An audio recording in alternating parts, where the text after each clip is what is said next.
Ежегодно в первых числах февраля в Крыму проводят открытый турнир по национальной борьбе «Куреш» в памяти легендарного летчика, дважды Героя Советского Союза Амитхана Султана. В этом году соревнования прошли в селе Сейт-Эли, Журавки, Кировского района, Крыма.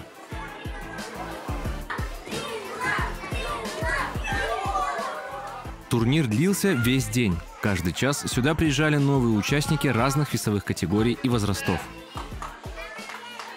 Сегодня на данном мероприятии у нас присутствует до 150 человек. В среднем это получается самый старший у нас дети 2011-2012 года и самые младшие участники 2017-2018 года.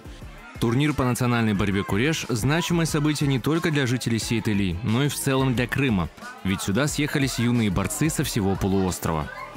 Состязания были захватывающими. Болельщики скандировали имена своих фаворитов, выкрикивали слова поддержки, помогали советами и переживали вместе с ними. Независимо от результата, каждый участник соревнований получил бесценный опыт, показал свои умения в этом виде борьбы. Я занял 3-е место. Передаю Анашке привет. Было тяжело, но я старался. Мне очень понравились. Хочу сказать спасибо тренерам. Я занимаюсь в селе Курском. Хочу стать чемпионом мира. Когда я только пришел сюда, я очень сильно переживал.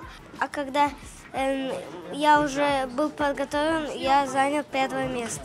Я сегодня занял 1-е место, потому что я никогда не пропускаю и тренировки, и дома отжимаюсь 100 раз. И я пропускаю тренировки, когда я только куда-то уезжаю и бабаею.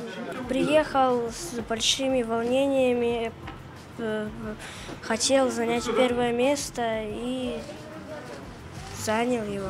Мне понравилось соревнование тем, что было много людей, соперники достойно отборолись. Турнир по борьбе «Куреш» в памяти Амитхана Султана стал ежегодной традицией. Он проводится уже в 14-й раз. Победителям в каждой весовой категории вручили памятные кубки и медали.